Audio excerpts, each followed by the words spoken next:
NCCK 시국회의 발족 기도회 누구를 위한 정부인가 함께 마음 모아서 하나님께 예배 드리겠습니다. 야훼를 찾아 호소할 때 들어주신다는 하나님의 말씀을 기억합니다. 역사를 왜곡하는 것은 물론 헌법이 보장한 노동 3권마저도 무시하고 약자와 소수자의 권리를 짓밟고 공안 정국으로 흘러가는 이때 전쟁의 위기가 고조된 한반도 그리고 접경지역 주민들의 불안에 지금 우리의 공정과 정의를 빼앗긴 시대를 살아가고 있습니다. 하나님, 이 땅을 불쌍히 여기소서. 이 땅의 교회가 정의, 평화, 생명의 근거를 가리키는 교회로 거듭나기를 진심으로 기도합니다. 민주주의 회복이 속히 오기를 또한 기도합니다.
민주주의 회복을 위해서 한국기독교 청년협의회 총무님이신 김진수 총무님 나오셔서 기도해 주시겠습니다.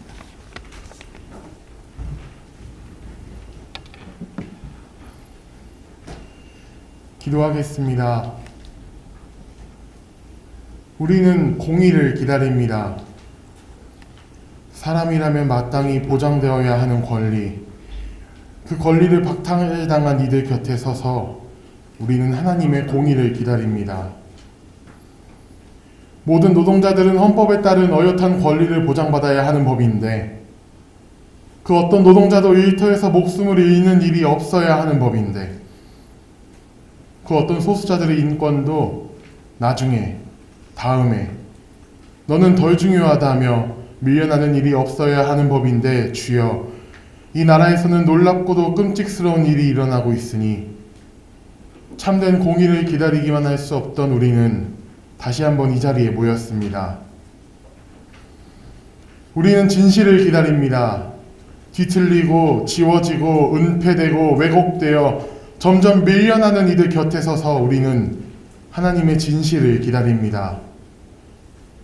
역사를 잊은 민족에게는 미래가 없는 법인데 과거 제국과 권력에 부역한 이들은 마땅히 부끄러워해야 마땅한 일인데 사회적 참사라는 비극 앞에서 다시는 이런 일이 일어나지 않도록 철저히 진상을 밝히고 책임자를 처벌하고 기억하고 기록하고 대책을 마련해야 할 일인데 주여, 이 땅에는 기막힌 일, 놀라 기절할 일뿐이니 참된 진실을 기다리기만 할 수 없던 우리는 비로소 다시 한번 십자가를 세웁니다. 우리는 평화를 기다립니다. 힘과 권력으로 위태롭게 세워진 가짜 평화, 이 체제 아래에서 고통당하는 이들 곁에 서서 우리는 하나님의 평화를 기다립니다. 권력자라면 마땅히 서로 협치하며 국민의 평안, 일상의 평화를 위해 봉사해야 할 일인데 남과 북의 평화, 동북아의 평화를 위해 대화하고 교류하며 평화의 초석을 다져가야 함이 마땅한데 기후재앙이라는 전 지구적 위기 앞에서 세계의 평화를 위해 온 역량을 쏟아도 모자랄 일인데 주여, 소름 끼치는 무서운 일들이 이 땅에 일어나고 있으니 참된 평화를 기다리기만 할 수 없는 우리는 마침내 다시 한번 일어섭니다. 하나님, 이제 민주주의를 회복하기 위한 저항을 시작합니다. 하나님의 뜻을 이 땅에 부르는 여정을 시작합니다.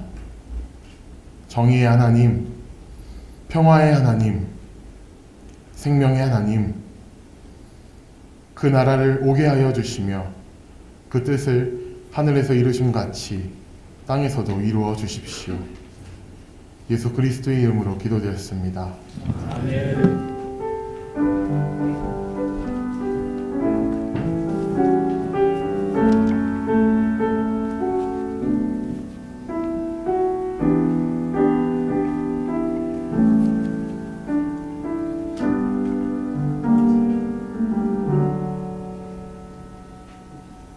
함께 찬송 부르시겠습니다. 460장 찬송입니다.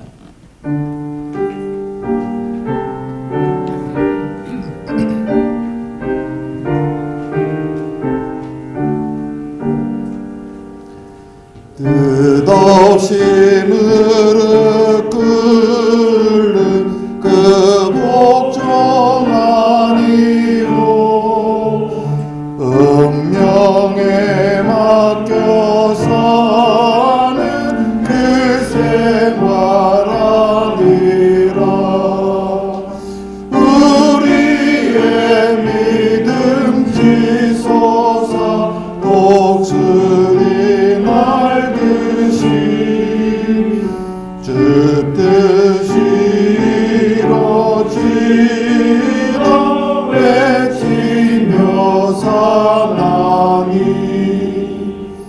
약한 자 힘드시고 강한 자 바르게 주 앉아 정케 하니 주님의 뜻이라 해 아래 압박 있는 곳 주 거기 계셔서 그 발로 막아주시라 정의가 사나니 아멘.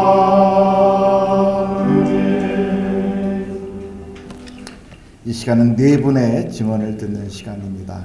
이태원 참사 유가족 집행위원장이신 이정미님, 또 고정슬기 쿠팡 노동자 유가족 대표이신 정금석 장로님, 한국 옵티말 하이테크 해거 노동자 대표 박정혜 부지회장님, 이 분은 지금 고공농성 중이어서 영상으로 증언을 듣도록 하겠습니다. DMZ 접경지역 주민이신 윤설현 대표님 각각 나오셔서 증언해 주시겠습니다.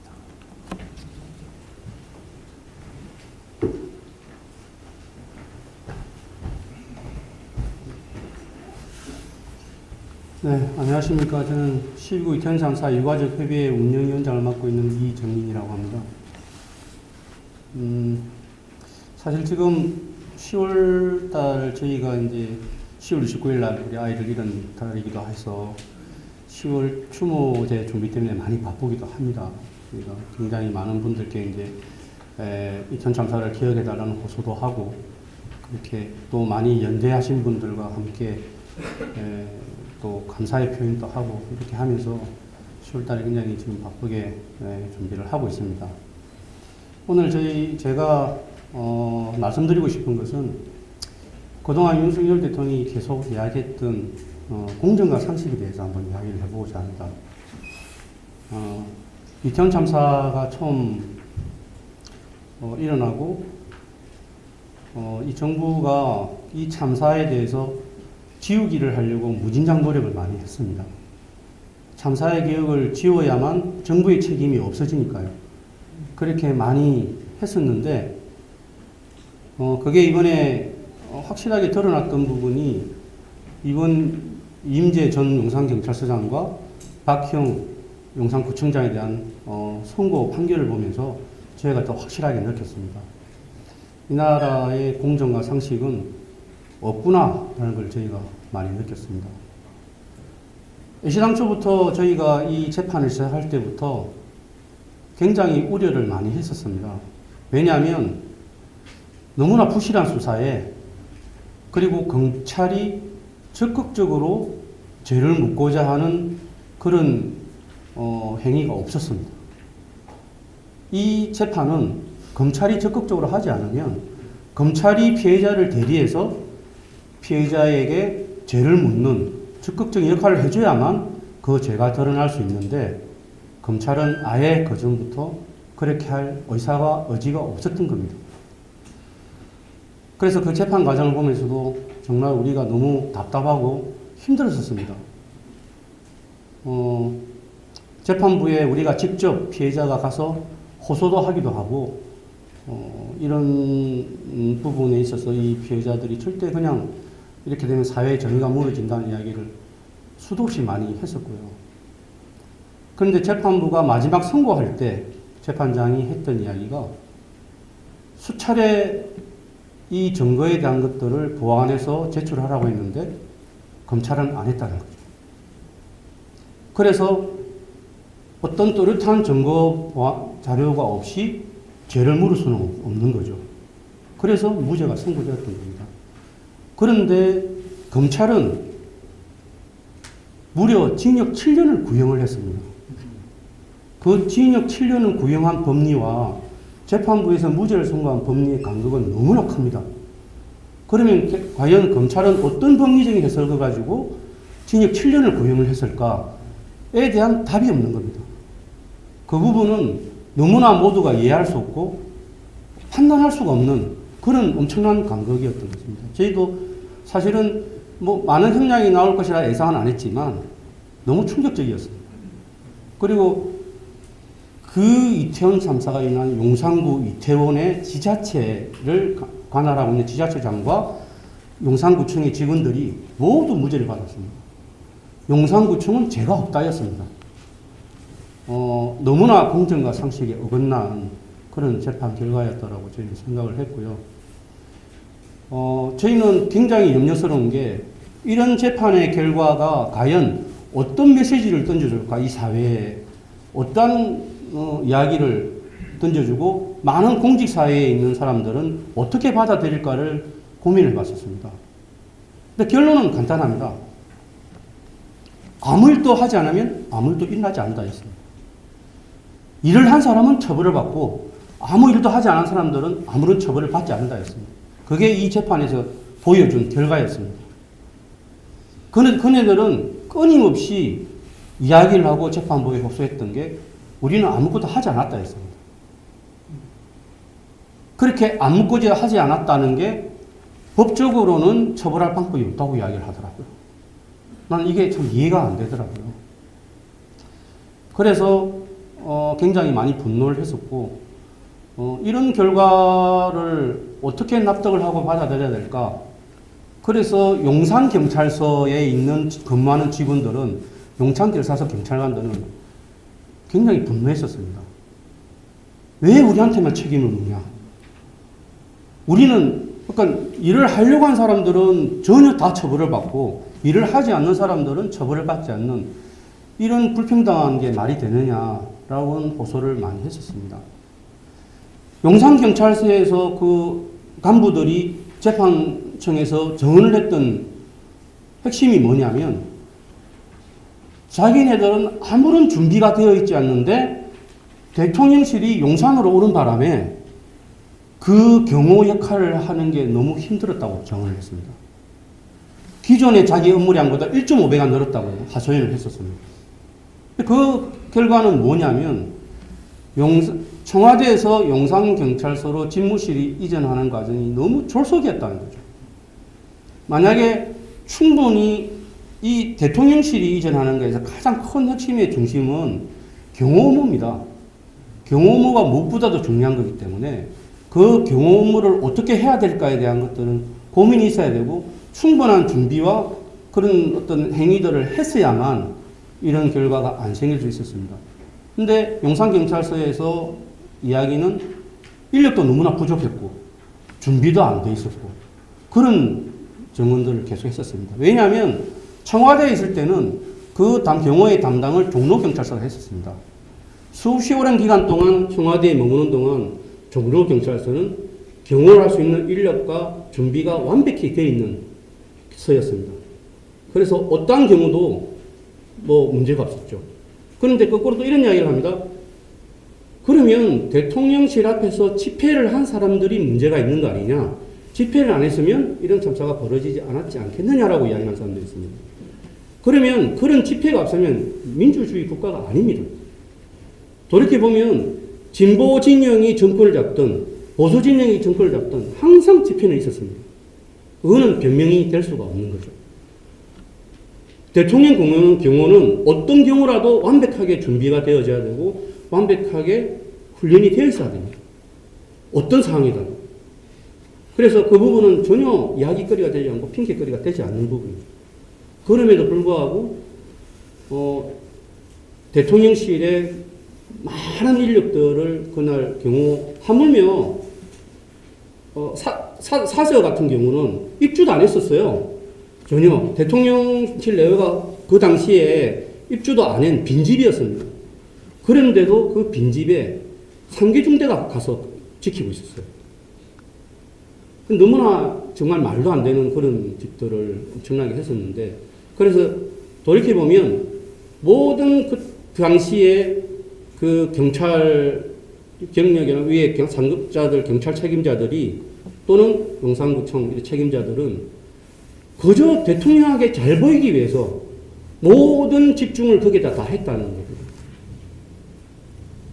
그래서 어처구니 없는 이런 참사가 벌어지게 된 건데 그런데 그 이후에도 전혀 그런 부분에 대한 반성과 사과가 없었습니다.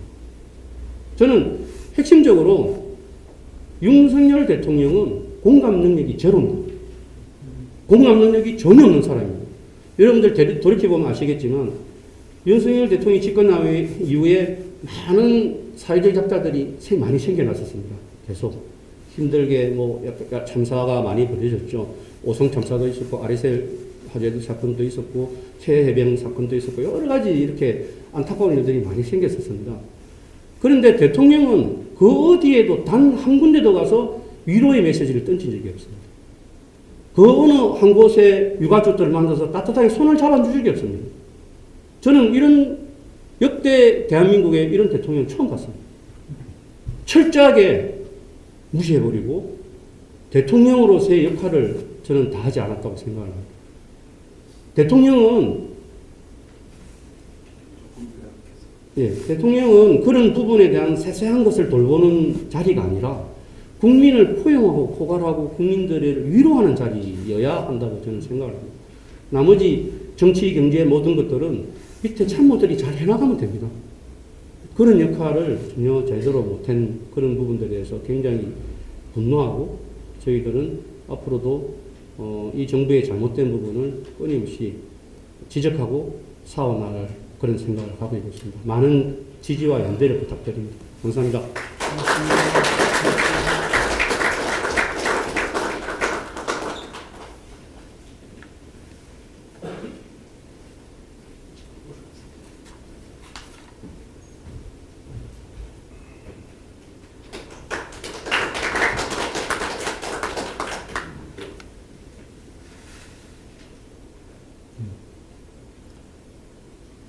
귀한 자리에 불러주셔서 감사합니다.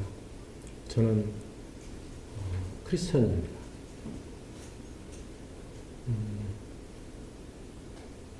어려운 시대일수록 교회의 사명이 크다 그렇게 생각을 합니다. 저는 교회에서 장로 직분을 받았고 선교사로 파송을 받아서 방글라데시에서 10년 넘게 사역도 하다가 들어왔습니다.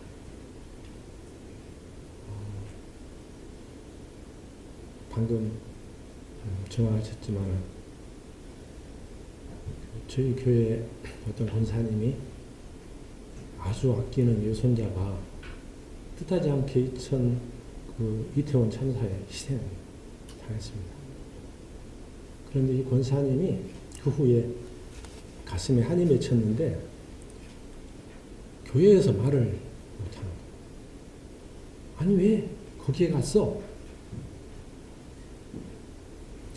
제 아들이 과로사를 당한 지 넉 달이 지난 것 같습니다.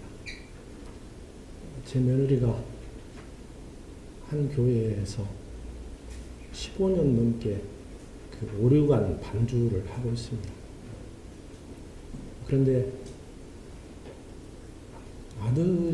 남편이 사망을 했는데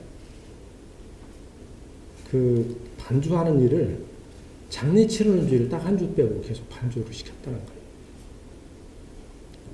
제 며느리가 저한테 아버님 제가 원숭이 같았어요. 그런 얘기를 들었습니다. 지난 주일날 예배를 마쳤는데 한 권사님께서 제 며느리를 불러서 이제 그만해라. 하나님의 뜻을 순종해야지 자꾸 뭐 이러고 저러고 돌아다니고 그러면 안 된다. 나무랐다는 거예요. 이게 우리 교회의 한편의 민낯입니다. 제가 며느리로부터 그 말을 듣고 변명할 수가 없었습니다. 제가 하도 안타까워서 소도의 말씀을 드렸습니다. 제가 준비한 말씀을 읽도록 하겠습니다. 저는 쿠팡 로켓배송 사망노동자 정슬기의 아버지 정금석입니다. 아들을 지키지 못한 나비로 저는 4개월이 지난 오늘까지 힘겨운 싸움을 하고 있습니다. 저희 아들은 지난 5월 18일 쿠팡 로켓 배송 일을 시작한 지 14개월 만에 갑자기 쓰러져서 다시는 가족의 품으로 돌아오지 못하고 있습니다. 아들을 잃은 것도 슬프고 억울한데 남편과 아버지를 잃은 며느리와 어린 내 손자들을 바라보면 이 아이들이 긴 세월을 어떻게 살아갈까 암담하기만 합니다. 저는 다시는 저희 아들과 같은 억울한 죽음을 당하는 노동자들이 발생하지 않기를 바라는 마음으로 거리를 헤매고 있습니다.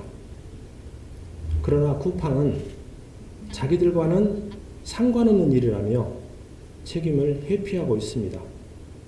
쿠팡은 카카오톡으로 저희 아들에게 모든 일을 지시하였고 통제하였고 무리한 일을 하도록 직접 관여한 사실이 낱낱이 드러났음에도 사과는커녕 노동자와 유족의 인권을 무시하고 기만하는 행동을 계속하고 있습니다. 저희 아들은 일주일에 6일을 일하였고 매일 저녁 8시 30분에 남양주시 다산동에 있는 집을 나서서 쿠팡 남양주 이캠프에서 물건을 싣고 배송지역인 서울 상봉동을 3차례나 왕복하며 아침 7시까지는 배송을 마쳐야 한다는 쿠팡의 클렌징 시스템에 따라서 개처럼 뛰며 일을 하다가 마침내 죽음에 이르고 말았습니다.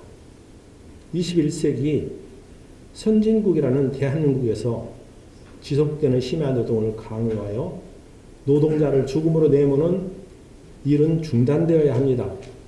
더구나 매일 10시간 30분, 주간 63시간의 장시간의 심야 노동은 더욱 위험한 일입니다. 저희 아들의 사고 이후에도 쿠팡에서는 노동자들의 죽음이 계속되고 있으니 참담하고 분노가 치미는 일입니다. 존엄한 사람의 죽음 앞에서도 반송도, 개선의 모습이 전혀 없는 악랄한 기업의 형태는 비난받아야 하고 처벌받아야 합니다. 그러나 어디에도 소망이 없습니다. 이익을 위해 사람을 사람으로 여기지 않고 도구로 여기는 기업의 천박한 모습을 보고도 모두가 방관만 하고 있는 모습이 오늘 우리 사회의 민낯이니 부끄럽고 참담합니다. 기업의 잘못된 행위를 감시하고 관리해야 할 정부 부처의 방임은 기업의 불법 행위를 부추기고 있는 실정이며 정부를 감시하고 국민의 안전을 지키도록 해야 하는 국회도 아무런 대책을 내놓지 못하고 있습니다. 쿠팡 청문회를 열어서 진상을 규명하고 대책을 마련하자는 제안에도 확실한 응답이 없습니다. 이제 소망은 오직 하나님께 있음을 압니다. 슬픔과 분노와 원망의 마음으로 돌아다니는 저에게 어느 날 새벽 하나님께서 찾아오셔서 말씀하셨습니다. 얘야, 내가 무엇을 할 수 있겠니? 지금은 너를 치유하고 회복시키는 시간이야. 이 말씀을 듣고 제가 네 주님, 그렇군요. 하나님의 말씀을 듣고 나서부터 제 마음에 쌓인 분노와 슬픔, 원망들이 사그라들기 시작하고 조금씩 평안을 찾아가고 있으니 감사한 일입니다. 하나님께서는 지난 9월 24일에 쿠팡 택배 노동자 고 정슬기와 함께하는 기독교와 시민사회 대책위원회가 출범 기자회견을 하도록 인도하셨습니다. 30여 개의 단체가 한뜻으로 모여서 쿠팡의 행태를 규탄하고 진정성 있는 사과와 실효성 있는 재발 방지 대책을 요구하였습니다. 앞으로 교회와 뜻있는 시민들의 지지를 모아 무도한 기업의 행포와 약탈로부터 노동자들의 생명을 지키는 일을 함께 해 나갈 것입니다.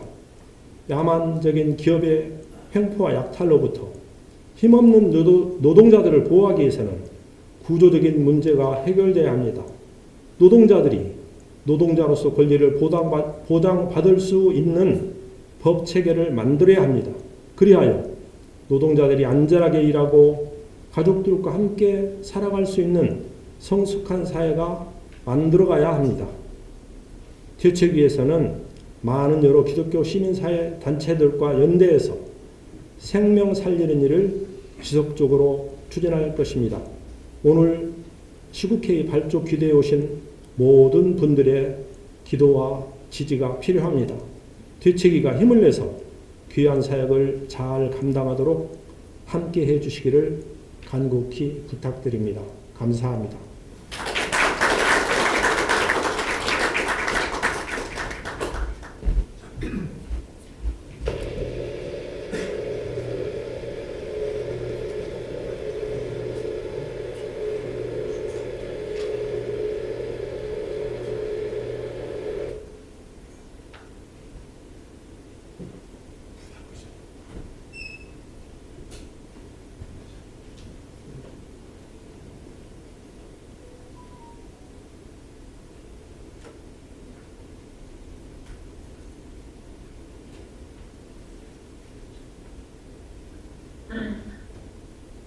네, 한국옵티카 하이테크 수석부대장 박정희입니다. 들리시나요? 네. 공이 올라온 지 277일째 추운 겨울에 올라와 노학군에서 준비하고 있습니다. 2023년 10월 4일 이상 6년 지난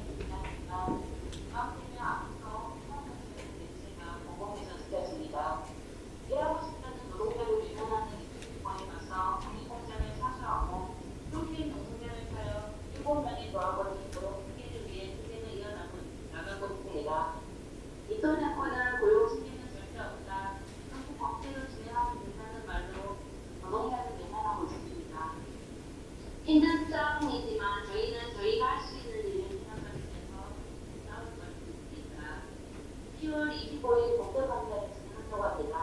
또 이번 원장님도 준비하고 있습니다. 많은 분들의 도움으로 한말 준비할 수 있는 것 같습니다. 11월 2일 공원 선배기를 맞아요. 북한로가의 6번째를 조직하고 있습니다. 함께해 주시면 감사하겠습니다. 설명드리지 못하고 영상으로 인사드려 죄송합니다. 길에서 싸우는 노동자를 위해 함께 싸우고 기도해 주셔서 감사합니다. 건강하게 보건에서 내려가니까 또 뵙겠습니다. 감사합니다.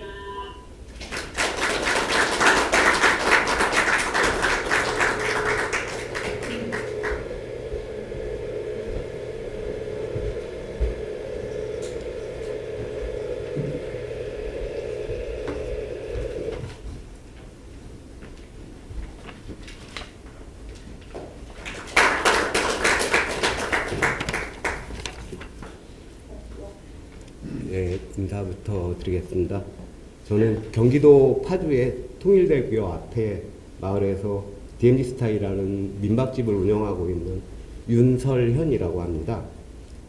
지금까지 한반도 평화를 위한 우리들의 열망과 노력에도 불구하고 현재 이제 남과 북의 사이는 통일을 지향하는 과정에서 형성된 특수관계라는 과정을 무시하고 교전적인 적대적인 두 국가로 변했다라고 느껴집니다. 이미 선언도 했고 저희 적경 지역에서는 이미 대북 전단과 대북 확성기 방송을 통한 저강도 전쟁의 형태로 남과 북이 교전 중이라고 느끼고 있습니다. 그 대성동 같은 가까운 일부 마을 주민들은 남북 간의 양쪽에서 하는 스피커 소음으로 수면의 어려움은 물론 일상 대화조차 할 수 없는 지경입니다.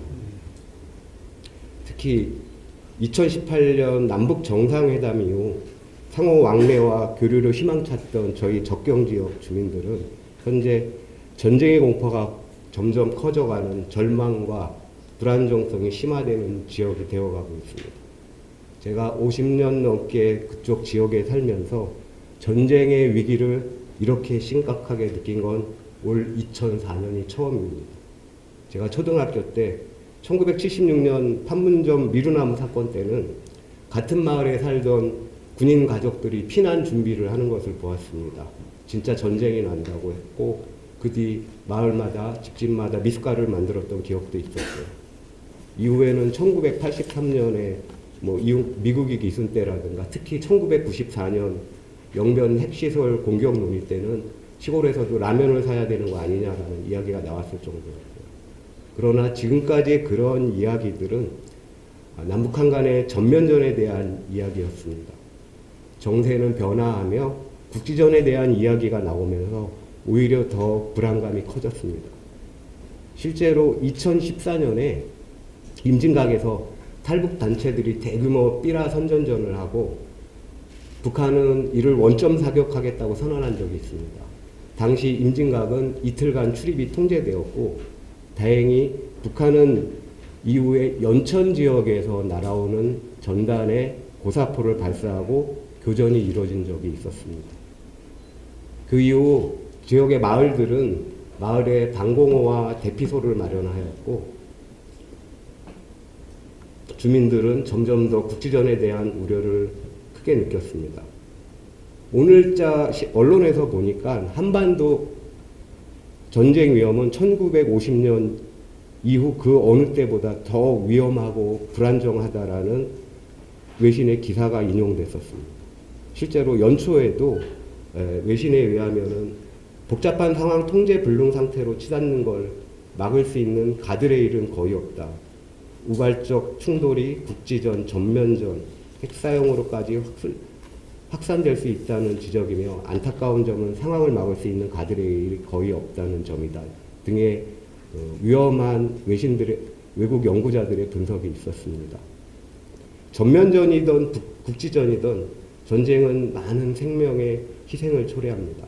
바로 나, 이웃, 우리 모두의 생명이 위험하다는 것입니다. 전쟁이 발생하고 수습하는 것보다는 전쟁을 예방하는 것이 훨씬 효율적입니다. 지금 그러한 노력이 필요한 시기입니다. 정부의 무기나에 이루어지는 탈북 민간단체의 대북 전단 살포와 남북한의 대응 과정을 단지 우물풍선, 쓰레기 풍선이라고 희화하기에는 너무 심각한 상황입니다. 군을 동원한 대북 확성기 대응은 이미 북한의 스피커 확성기 대응으로 나왔고 이것이 언제 대포알로 미사일로 확대될지 모를 상황입니다. 오늘 보도에서 다음 주 중 임진각과 강원도 고성에서 일부 단체가 10만 장의 대북 전단을 살포한다고 공개적으로 선언했습니다. 지금까지 약 51회의 대북 전단이 살포됐는데 이거는 새로운 국면으로의 전환이라고 생각을 합니다. 공개적으로 선언하고 한 적은 없었고요. 그래서 저희 파주 지역의 시민들과 주민들은 이것을 막기 위해서 맞불 집회를 위한 집회 신고도 이미 마쳤고 지자체가 협력해서 대응 체계를 만들어 가는데 실제적으로 지금 농번기라서 주민들의 참여가 그렇게 녹록치는 않거든요. 그리고 실제 2014년에 박상학을 비롯한 대북전단 살포업자들이 대규모 여론전을 했기 때문에 그때 방송사에서 헬기도 뜨고 막 수많은 또 인원도 동원을 하고 했었습니다. 이번도 그러한 공작을 통해서 대북 전단을 중심으로 혹시 진보와 보수의 충돌이라든가 이런 식의 또 새로운 공작이 있지 않을까 하는 우려감도 저희가 있습니다. 그래서 혹시라도 서울에 계신 분들이 좀 다음 주 중에 예고된 그런 집회가 어떻게 진행되는지 조금 관심을 가져주시기를 부탁합니다. 예, 저희는 각자 도생이라는 국가가 나서 여기 누구를 위한 정부인가라고 하지만 이미 이제 포기를 하고 주민이 직접 나섰습니다. 대북 전단 살포로 인한 긴장고조와 군사적 충돌을 우려한 우리 파주 지역 시민들은 평화위기 파주 비상행동이라는 네트워크를 구축하고 매주 주말 임진각에서 대북 전단, 대북 확성기 반대의 평화 행동을 하고 있었습니다. 앞으로 그러나 정부의 지원으로 더 빈번해지고 특히 주목되는 다음 주에 대북 전단 살포는 우리 더 많은 시민들과 함께 지금 조직화를 하고 예찰, 저지, 홍보 등을 강화해 나갈 겁니다. 근데 아마 저희는 다음 주 그들의 대북 전단 살포 행동이 매우 우려스럽게 저희의 힘으로 그걸 막을 수 있을까 아니면 또 어떠한 새로운 공작에 넘어가는 거 아닐까 하고 우려하고 있습니다. 아무튼 많은 관심을 부탁드리겠습니다.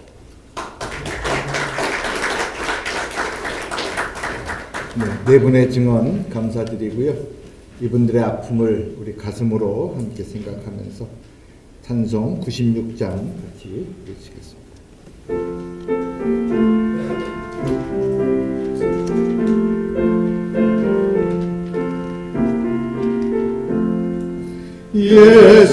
예수님은 누구신가 우는 자의 위로와 없는 자의 풍성이며 선한 자의 녹음과 잡힌 자의 노임되고 우리 기쁨 대신에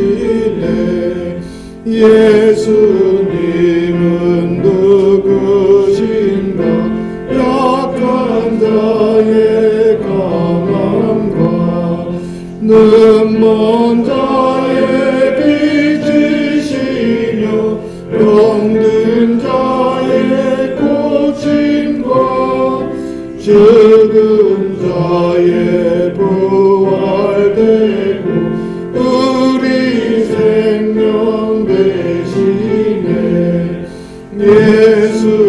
예수님은 누구신가 주한 자의 소망과 죽을 자의 생명이며 죄인들의 증보와 멸망자의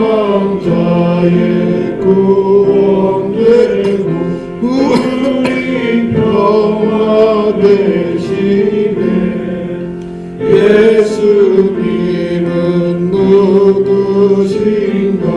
온 교회의 머리와 온 세상의 구주시며 모든 왕의 왕이요 심판하실 주님 되고 우리 영광 되시네.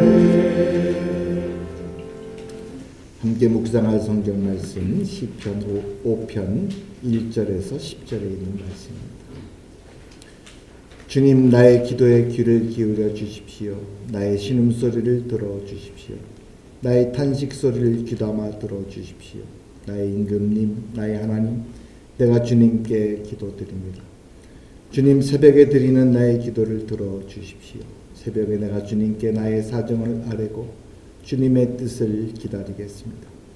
주님께서는 죄악을 좋아하시는 하나님이 아니십니다. 악인은 주님과 어울릴 수 없습니다. 교만한 자들 또한 감히 주님 앞에 나설 수 없습니다. 주님께서는 악한 자를 저지르는 자들을 누구든지 미워하시고 거짓말쟁이들을 멸망시키시고 싸움쟁이들과 사기꾼들을 몹시도 싫어하십니다. 그러나 나는 주님의 크신 은혜를 힘입어 주님의 집으로 나아갑니다. 경외하는 마음으로 주님의 성전을 바라보며 주님께 꿇어 엎드립니다.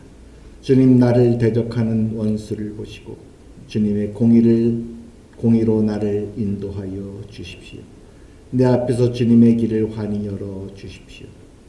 그들의 입은 믿을 만한 말을 담는 법이 없고 마음에는 악한 생각뿐입니다. 그들의 목구멍은 열린 무덤 같고 혀는 언제나 아첨만 일삼습니다. 하나님, 그들을 정죄하셔서 죄에 빠지게 하시고 그들이 저지른 많고 많은 허물을 보시고 그들을 주님 앞에서 쫓아내 주십시오. 그들은 주님을 거역하는 자들입니다.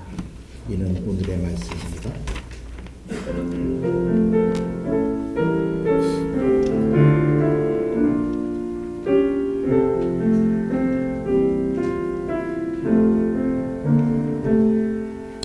이 말씀 따라 사는 동안 지치지 않게 하시고 이 말씀 따라 사는 동안 주님 나라 임하소서. 이 시간 말씀 듣는 시간입니다. 전국 목회자 정의평화협의회 상임의장이시고 NCCK 여성위원회 부위원장이신 강은숙 목사님 나오셔서 주의 공의로 인도하여 주소서라는 제목으로 말씀 증언해 주시겠습니다.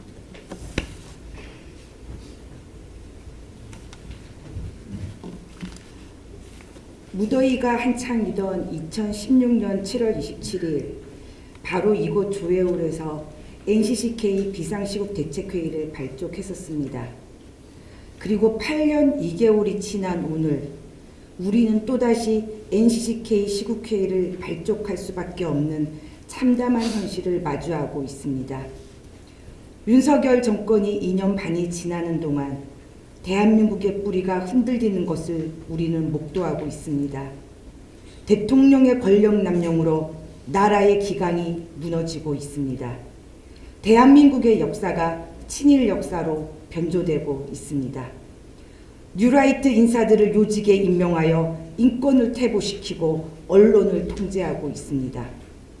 한반도의 긴장을 염려하며 나라를 걱정하는 국민들을 압력하는 반국가 세력으로 규정하고 있습니다. 더욱이 매일같이 드러나는 대통령 부인의 국정농단 의혹은 일일이 열거할 수만큼 참담합니다. 국민들의 삶은 어떠합니까? 자영업자들이 줄줄이 폐업하고 있습니다. 배추 한 포기 2만 원이 웬 말입니까?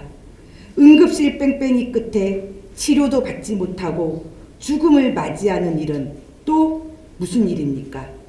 서울 한복판에서 159명의 생명이 세상을 떠났음에도 책임 회피에 급급한 정부의 태도에 국민들은 분노하며 안전에 대한 트라우마를 겪고 있습니다. 명령에 의해 실종자 수색을 하다 사망한 최상병의 특검은 3번이나 거부되어 유가족 가슴에 대못을 받고 있습니다.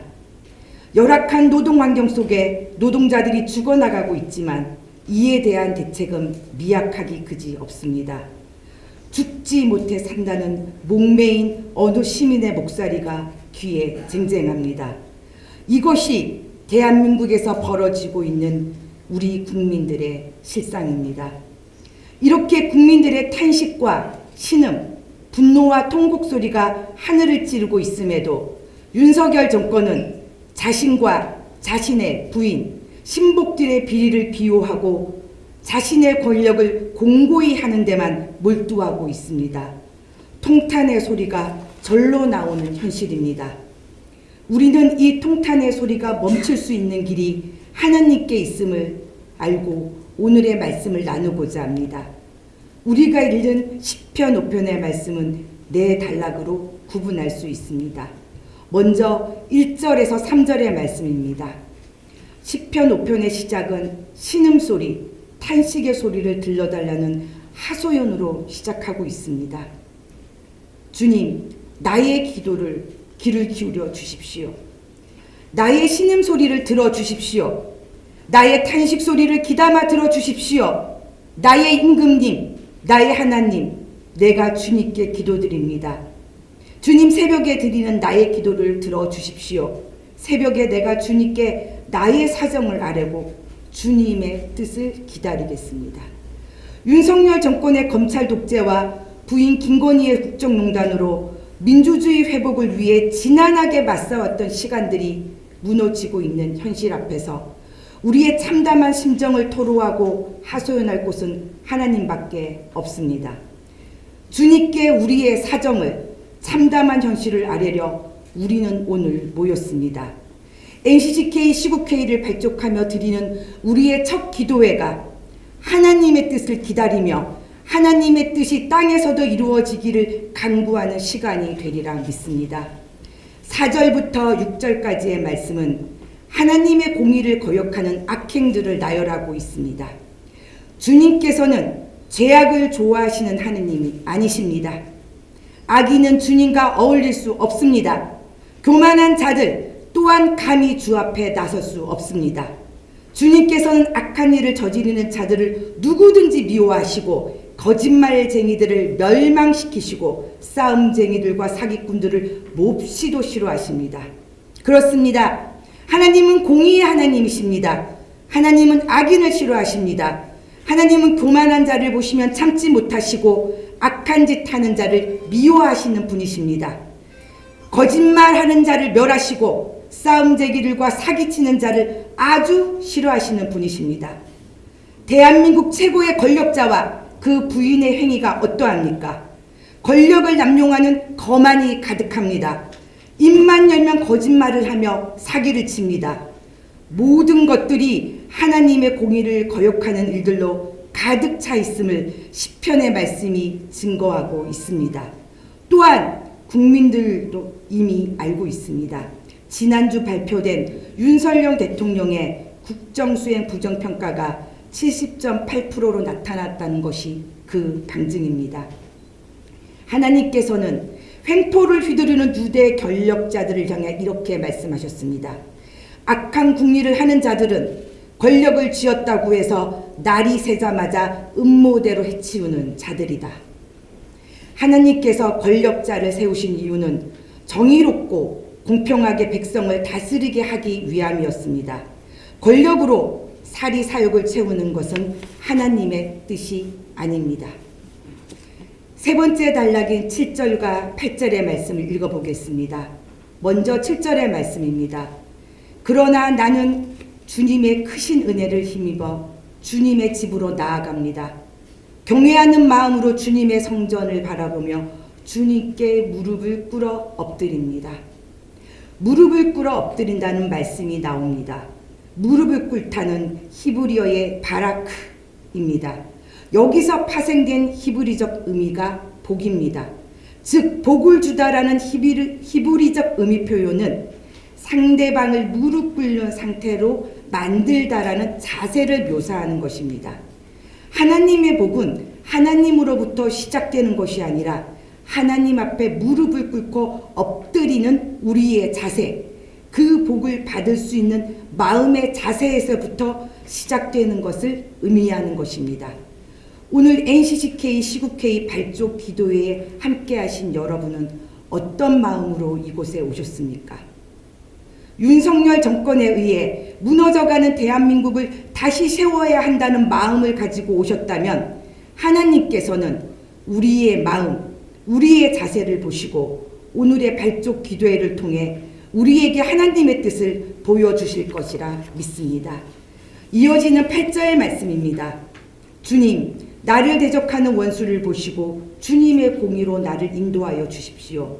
내 앞에 주님의 길을 환히 열어 주십시오.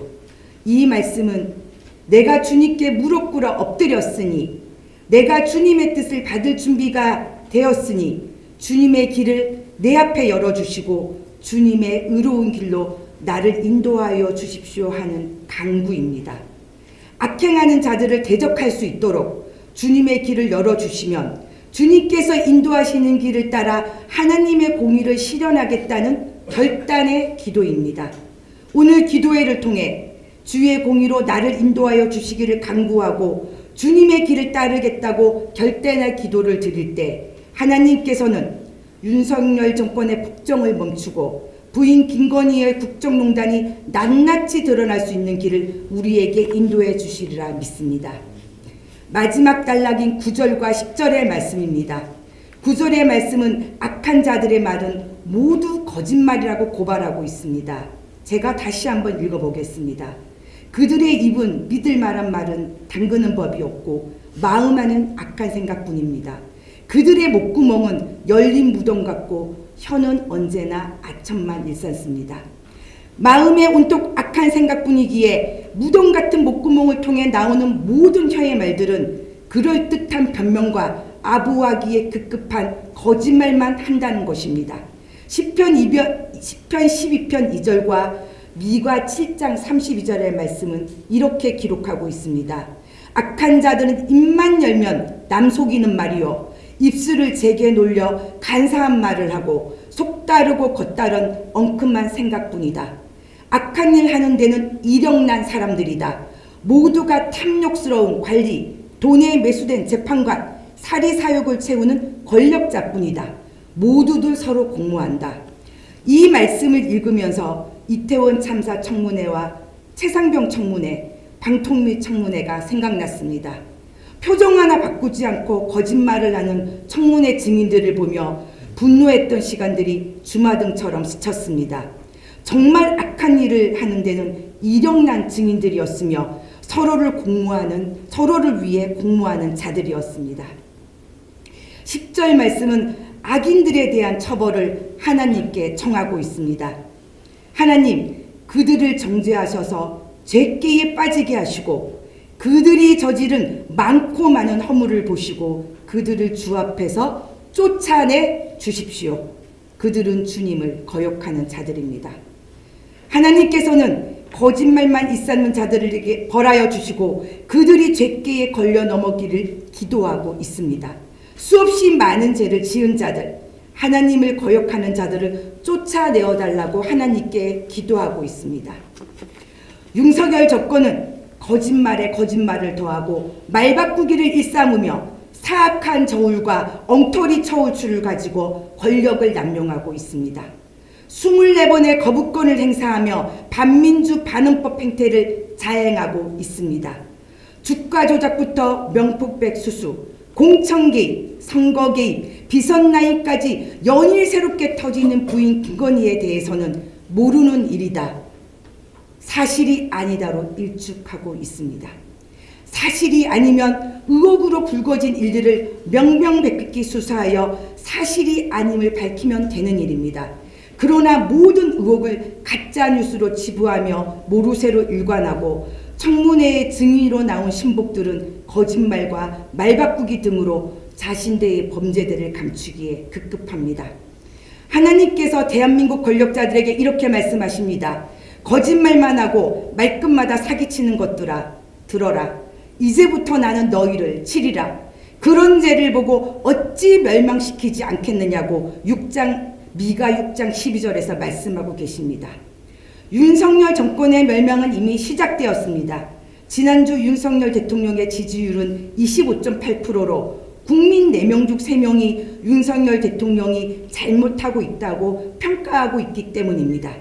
하나님을 거역하는 자들에 대한 하나님의 경고는 이미 선포되었습니다. 오늘 시편을 통해 우리에게 알려지는 2가지가 있습니다. 첫째, 주님의 뜻이 무엇인지 알게 되었다는 것입니다. 주님의 뜻은 우리가 주님께서 이끄시는 공의의 길로 걸어가는 것입니다. 주님 앞에 바라크한 우리는 주님의 뜻을 받을 준비를 이미 끝냈기에 주님의 공의를 따라야 하는 것은 당연한 것입니다. 이제 우리는 무너져가는 나라를 다시 세우기 위해 행동해야 합니다. 국민들의 신음소리, 탄식하는 소리에 응답해야 합니다.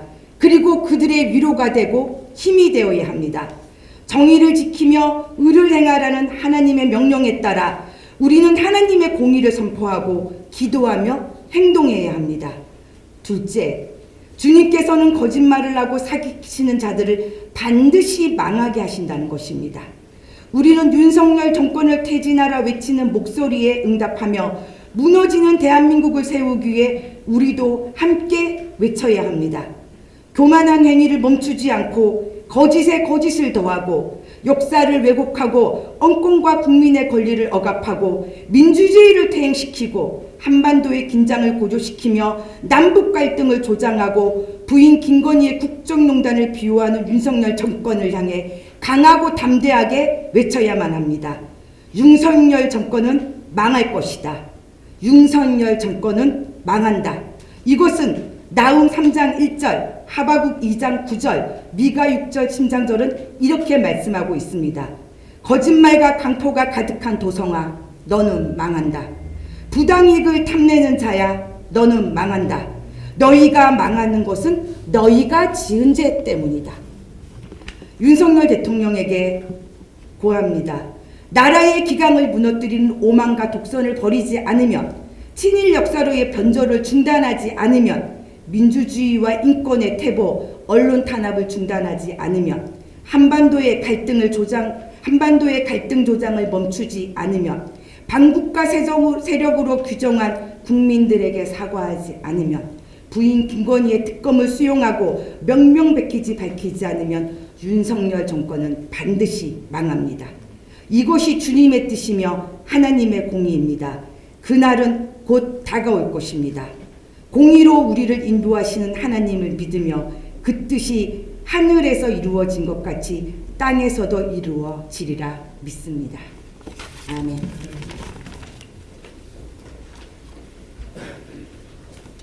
오늘 주신 말씀 감사드리면서 함께 찬송 부르겠습니다. 희년을 향한 우리의 행진 찬양입니다.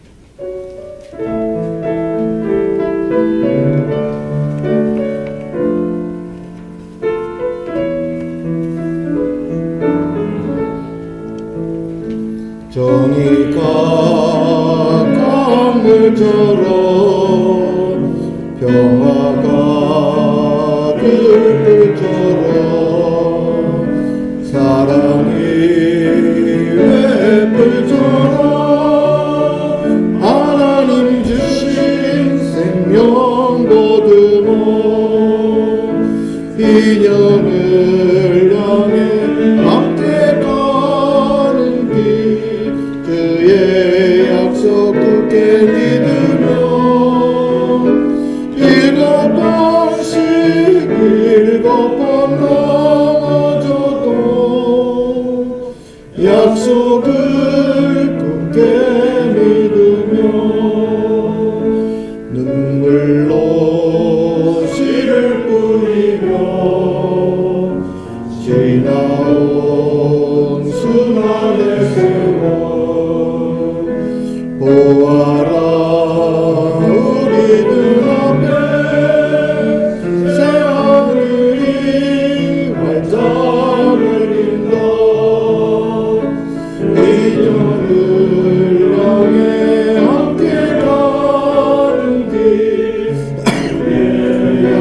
굳게 믿으며 일곱 번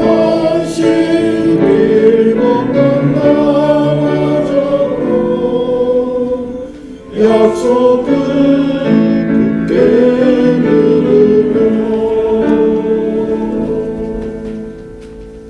이제 NCCK 총무님이신 김종생 목사님 나오셔서 NCCK 시국회의를 대표해서 평화 인사 하는 시간을 갖겠습니다.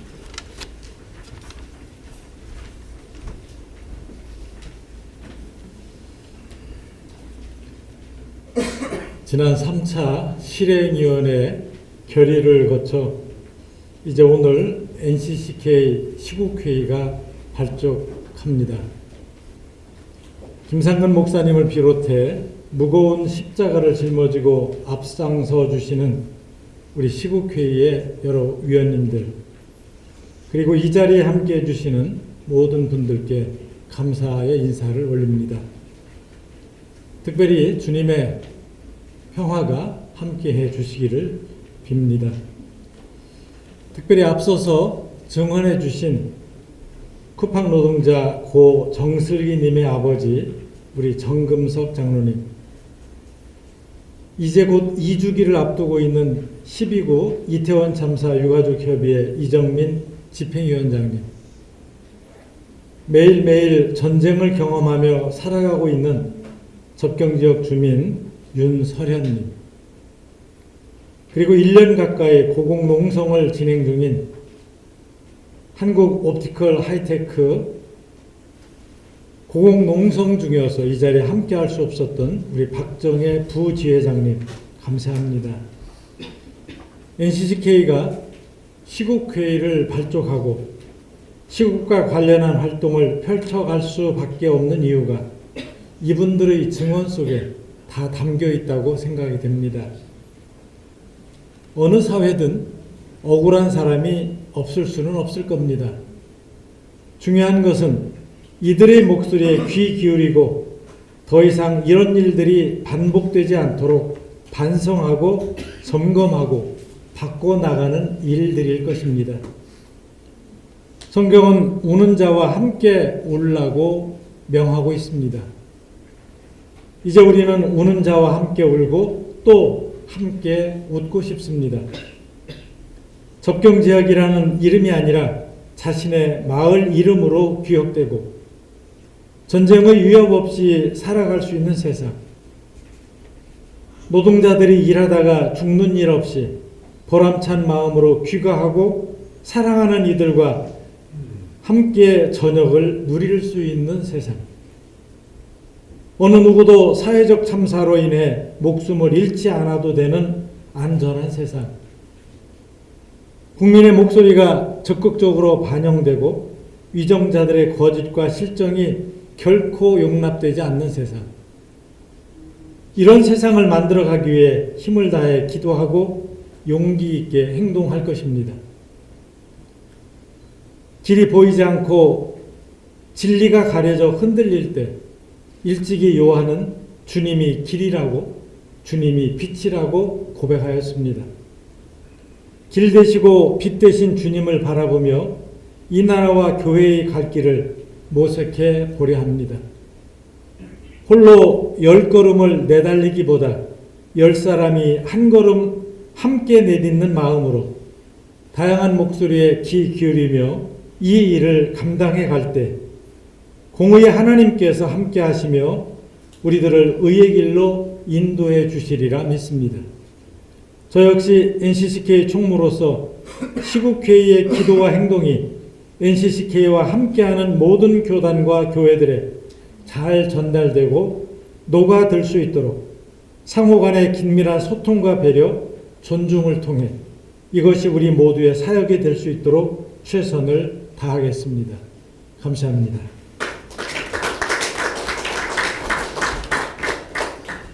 이어서 우리 한기양 목사님, NCCK 화해통일위원회 위원장님이신 한기양 목사님 나오셔서 경과보고와 향후 계획에 대해서 소개해 주시겠습니다.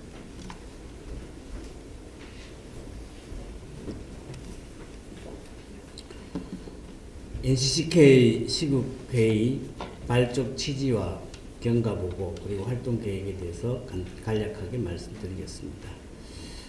지금 우리 사회는 잘 알다시피 일촉즉발의 전쟁 위기와 안보 위기, 경제 위기, 사회적 위기, 모든 위기에 치닫고 있는 이 상황에서 무대책으로 일관하면서 사리사욕만 취하고 있는 이 집단들, 나라를 팔아먹고 있는 매국 정권, 도저히 묵과할 수 없는 이 현실 앞에서 우리 공교회인 한국기독교교회협의회가 교회의 입장을 이 역사적 상황에서 대변하지 않으면 안 된다.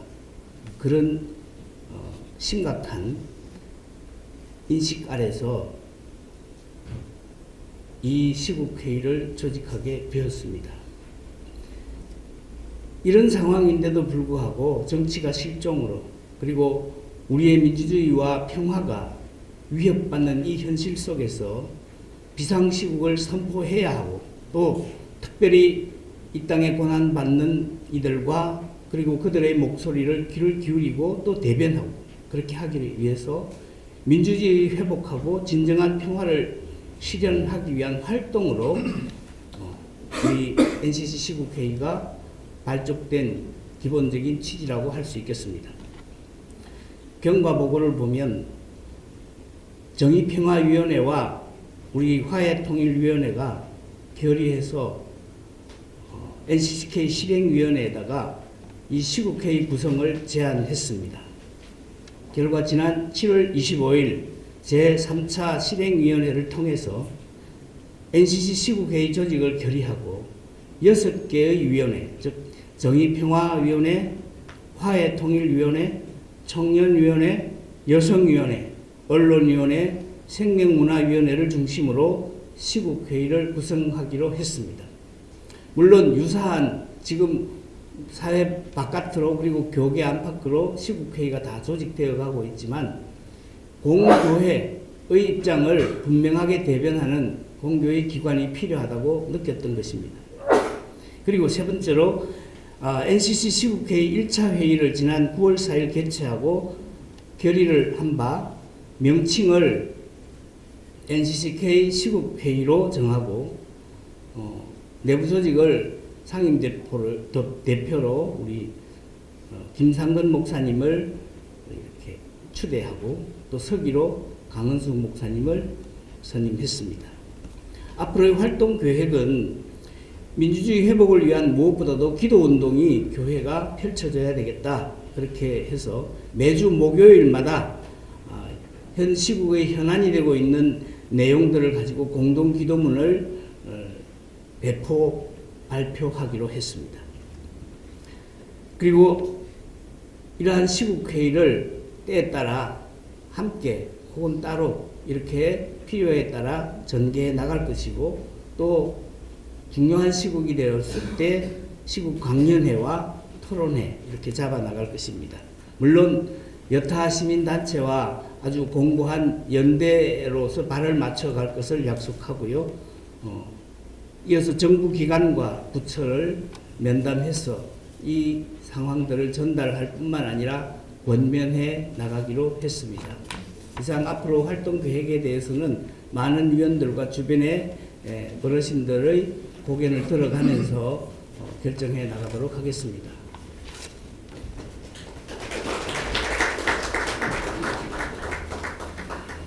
이제 시국회의 발족을 시작하면서 함께 마음을 모아서 선언문을 채택하고 낭송하는 시간인데요. 영등포 산업선교회 총무님으로 수고하시고 NCCK 정의평화위원회 부위원장이신 손은정 목사님, 또 NCCK 정의평화위원회 위원장님이신 원영철 목사님께서 우리를 대표해서 읽으실 텐데 이 자리에 참석하신 분들 다 같이 일어나셔서 함께 마음으로 같이 선언문 낭독에 동참해 주시면 감사하겠습니다.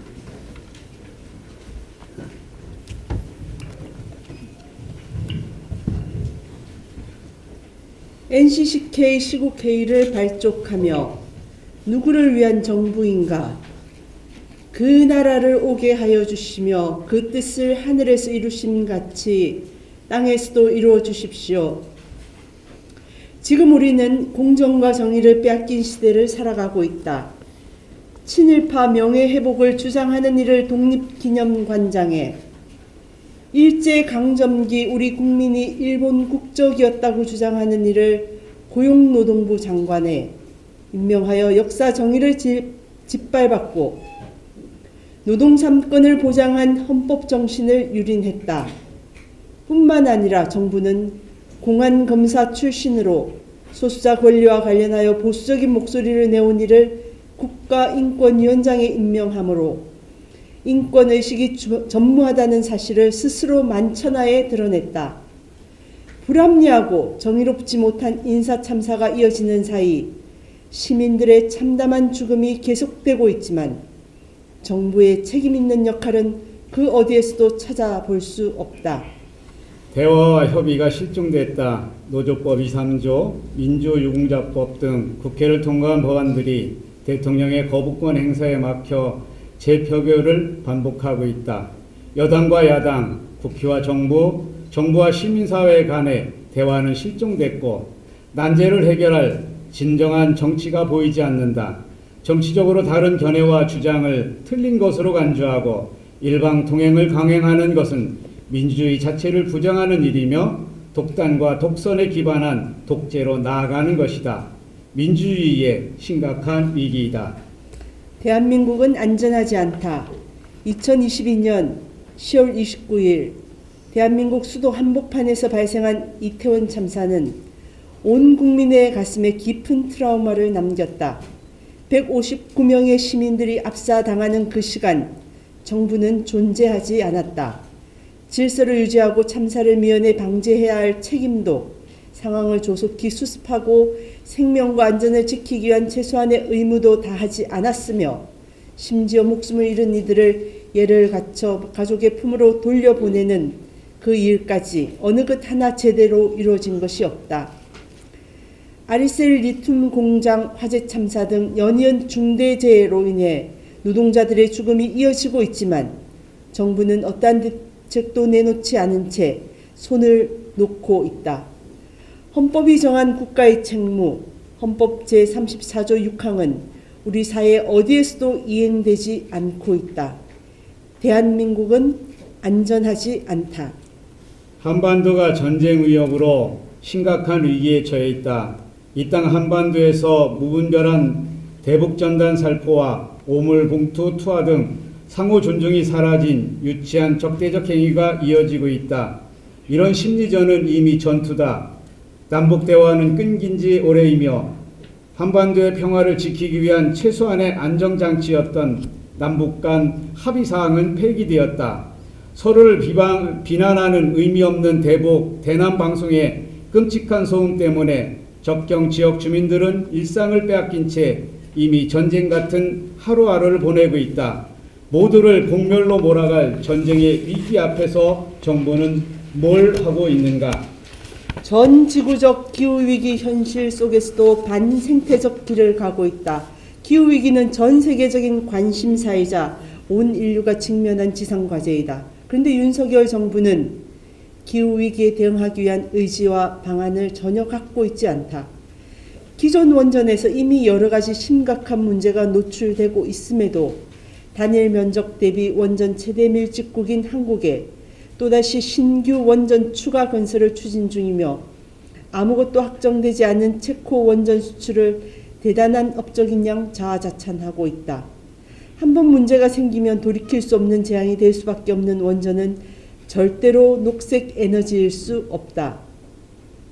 일본 정부의 후쿠시마 원전 오염수 해양 무단 투기를 앞장서서 옹호하며 국민이 아닌 일본 정부의 편에 서기를 자처한 정부, 산을 깎고 강을 메워 탐욕의 바벨탑을 쌓으며 공멸을 향해 내달리는 반생태적인 정부를 보면서 우리는 분노하지 않을 수 없다. 누구를 위한 정부인가? 국민의 편에 서지 않는 정부는 더 이상 국민의 정부일 수 없다. 우리는 피와 눈물로 일군 민주주의가 검찰과 뉴라이트 국가로 내몰리는 참담한 현실을 더 이상 좌시하지 않을 것이다. 공의의 하나님께서 불의와 부정의를 용납하지 않으실 것이다. 마침내 공의의 팔을 펼쳐 모든 어긋난 것들을 바로잡고 끝끝내 정의와 평화의 길로 인도해 주실 것을 믿는다. 우리는 온 땅에 가득한 탄식과 울부짖음에 민감하지 못하고 민주주의 위기 앞에서 침묵해 왔음을 눈물로 참회한다. 더 이상 침묵하거나 외면하지 않을 것이다. 이제 우리는 공의가 물처럼 흐르게 하고 정의가 마르지 않는 강처럼 흐르게 하라 하신 말씀을 따라 하나님께서 만들어 가실 공의의 역사에 분연히 동참하고자 한다. 오늘 한국교회는 작금의 현실을 비상시국으로 선언하고 NCCK 시국회의를 발족한다. 우리는 이 땅에 하나님의 정의와 평화와 생명의 기운이 가득하기를 소망하며 참된 민주주의 회복을 위한 십자가 행진을 힘차게 펼쳐나갈 것이다. 그 첫걸음을 내디디며 윤석열 대통령이 민주주의를 죽음으로 몰아간 역사의 지인으로 남지 않기를 바라는 마음으로 아래와 같이 준엄하게 권고한다.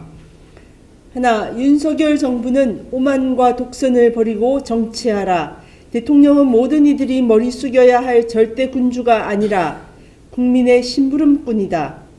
야당을 비롯한 국회 그리고 시민사회와의 적극적인 대화와 협의를 통해 양보하고 설득하며 난제를 풀어가는 성숙한 정부가 되어야 한다. 연이은 거부권 행사에도 우려를 표하지 않을 수 없다. 국회가 정해진 절차에 따라 긴 논의의 과정을 거쳐 제정한 법안을 대통령이 일방적으로 거부하는 일이 반복되어서는 안 된다. 국민의 인내가 한계에 다다랐다. 계속해서 대화를 거부하고 무책임한 거부권을 행사를 고집한다면 이는 곧 대통령을 거부하는 국민의 선택으로 이어질 수밖에 없음을 엄중히 경고한다. 하나, 윤석열 정부는 국민의 생명과 안전을 최우선으로 삼고 모든 이들이 안전하게 자신의 삶을 살아갈 수 있는 사회를 만드는 일에 최선을 다하라.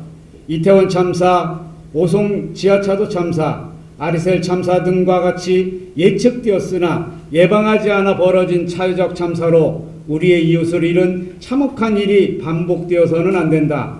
일하다 죽는 이들이 더 이상 생겨나지 않도록 중대재해기업에 대한 처벌을 강화하고 안전한 일터를 만드는 일에 온 힘을 다해야 한다.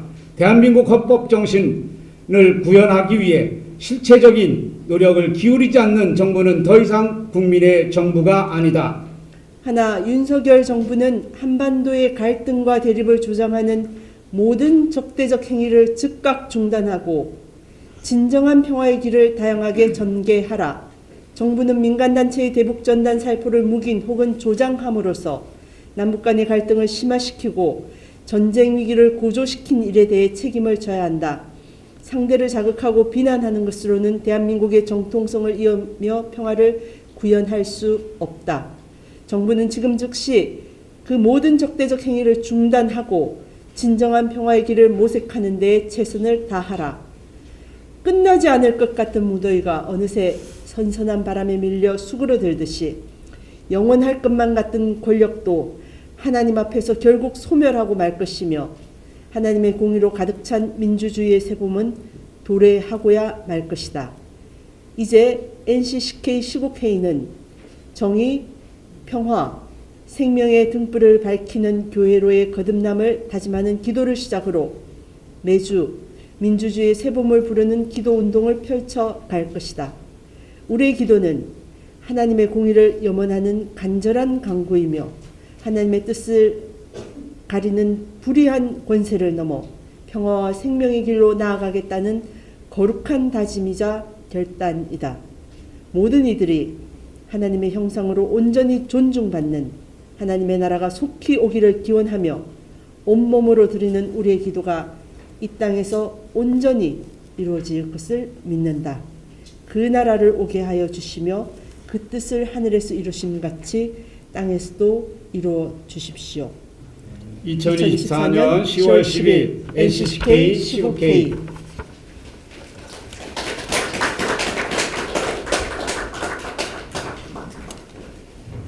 이제 권면과 축도의 시간입니다. NCCK 시국회의 상임대표이신 김상근 목사님 나오셔서 축도해 주시겠습니다.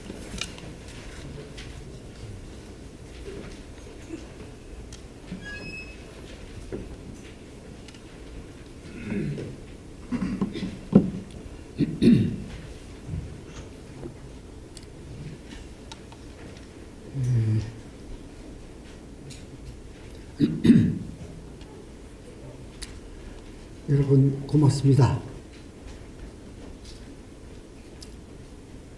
저에게는 뭉클한 감격이 있습니다. 올해는 NCCK 창립 100주년이 되는 해입니다. NCC가 시대의 좌표를 놓친 것 아닌가 하는 걱정을 씻어내고 있기 때문입니다. NCC가 시대의 좌표를 놓친 것 아닌가. 뼈 아픈 이 진단, 우리가 지금 씻어내고 있습니다. 한국교회 선대들이 남겨준 귀한 전통, 아픈 이웃의 제사장, 악한 권력에 맞서 공의를 세운 예언자 전통을 이어가고자 하기 때문입니다. 우리는 이어줍니다. 오늘 특별히 이 자리에 지난 70년대에 같이 일했던 제 동기들을 오시라고 했습니다. 우리 김정호 목사님, 또 장성용 목사님, 또 이기영 목사님 오시라고 한 건 지난 시기 우리가 함께 일했었는데 우리가 그 일들을 우리 후배 여러분께 이어주는 건가 하는 저 자신의 성찰이 있기 때문이었습니다.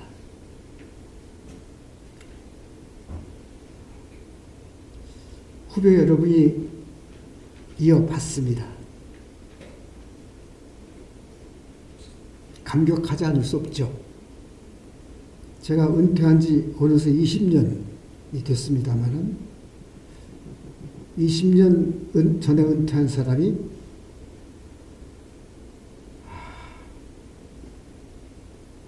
우리 후배들과 함께 이 일을 한다. 그것은 상징적 의미가 있다. 이어주고 이어받고 또 언젠가는 또 여러분이 이어주고 이어받겠죠. 이 고귀한 전통 이어주고 이어받는 그런 감격 때문에 저희 가슴속에 잔잔한 감격이 있습니다. 하나님의 선교가 강고히 구현돼 가는 감격입니다. 아픔 가운데 가슴 치는 우리와 하나라는 감격입니다. 하나님께서 우리에게 맡기십니다. 이 시대의 사랑, 정의, 평화의 구현. 국민 한 사람 한 사람을 사랑하지 않는 것은 민주정부가 아닙니다. 높고 낮음 사이에 정의를 실현하지 않는 정부는 민주정부가 아닙니다. 총알을 어르고 평화를 구하지 않는 정부는 민주정부가 아닙니다. 우리는 바로 반민주 시대 폭발에 지금 있습니다. 여러 신음소리가 들립니다. 그 신음소리에서 하나님의 작은 신음소리도 듣습니다. 이곳 조회월, 지난 70년, 80년대 목욕기도의 사례입니다. 박정희 전두환을 심판했습니다. 2016년 NCCK 비상시국회의 발족을 선포한 자리입니다. 박근혜를 탄핵한 자리입니다. 목욕기도의 정신, 2016년 비상시국회의 정신을 계승했으면 좋겠습니다. 다시 민주, 다시 평화, 다시 공평, 다시 아우름, 이 시대 우리의 선교적 소명입니다. 이 선교적 소명에 우리 함께 아멘으로 응답하십시다. 아멘. 축도하겠습니다. 기도하십시다. 역사의 주제이신 하나님의 사랑과 온갖 악에 당신 존재를 온전히 던져 사랑을 구현하신 주 예수 그리스도의 가르침과 우리를 하나 되게 하셔 오늘 시대 정신에 정진케 하시는 성령의 이끄심이 우리 모두에게 그리고 뜻을 함께하는 모든 사역자들에게 이 땅에 아픔 가운데 있는 우리 사랑하는 이웃들에게 특히 한국기독교교회협의회에 영원토록 함께 하시기를 간절히 축원하나이다. 아멘.